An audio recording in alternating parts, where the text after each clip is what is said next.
So, the Pixel 4a. At $350, is this the budget phone to end all budget phones? It's clean, it's simple, with just one color, one size, and one spec sheet. It's literally as easy as you get, and you know what you're getting, what you paid for. So, jumping right into it, the first thing that you'll notice is the matte black plastic. Personally, I love this. I was so baffled as to why anybody would want a glass-backed phone. It's just another thing you can break, especially considering you're not getting any extra feel with it, because you're just going to put a case on it anyways. Sure, you lose out on wireless charging, but that's still slow, and honestly, the charging per glass breakage isn't worth it to me. I'd rather just charge my phone regularly and not have something else I can break. The next thing you'll notice is the absolutely amazing 5.81 OLED display. I gotta say, this thing is absolutely beautiful. It has good color and good darks. However, this is where the drawbacks are. It's only a 60Hz display at 1080p, but to be honest with you, this is the best I've ever seen a 60Hz display with 1080p look like.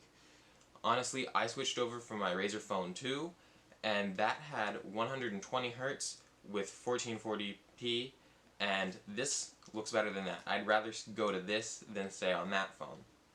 And I'm definitely not missing the pixels or the refresh rate. Now onto the GPU and CPU, it definitely looks lacking on paper. When you realize that there's no really big gaming-centric apps yet, you'll find that this 730G and Arduino 618 is more than capable in today's world. I mean, this thing gets recommended high settings at COD Mobile, which in what I know is one of the more intensive phone apps. Another thing that might be a little bit lacking on paper, but definitely isn't, is a 6GB of RAM and 3140 mAh battery. The 6 gigs is more than enough to drive this phone with practically no lag, and you can have a crap ton of apps open before you notice anything. And the 3140 mAh battery is plenty enough to keep this going for a whole day with average use of text, call, and some light gaming. Now, onto the camera. You might be going, hold up, there's only one camera on the back of this thing, and it's only 12 megapixels. But I can assure you that both the back-facing 12 megapixel and front-facing 8 megapixel is more than enough you'll need. There have even been some reviews that claim they've gotten better shots on this thing than the iPhone 11 Pro Max. Granted, that's in very specific situations, so take that with a grain of salt. So, needless to say, this thing outshoots the 2020 iPhone SE, which is its main competitor, and even some lower-end flagship phones, and, as I just mentioned, some higher-end flagship phones. This is in part thanks to the absolutely amazing software processing.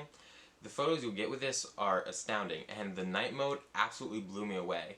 Here you can see a couple of photos, and this one in particular, it was absolutely amazing. That was completely in night mode with barely any lights except for one way behind me.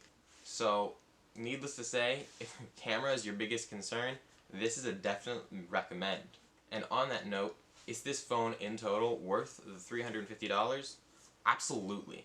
If you're in the market for a budget phone, hell, if you're even in the market for any phone, I'd highly recommend looking at this one.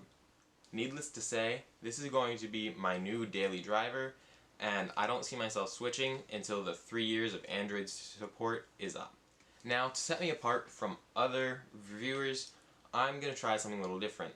First off, I just want to preface this saying this is not sponsored. It might sound like it is. This is an honest review, but I'm going to go ahead and recommend a case. This is the ESR Air Armor, which can be found for $14 on Amazon, and I've dropped my phone plenty of times in the short period of time I've had it, and it has yet to crack, so it's a plus for me.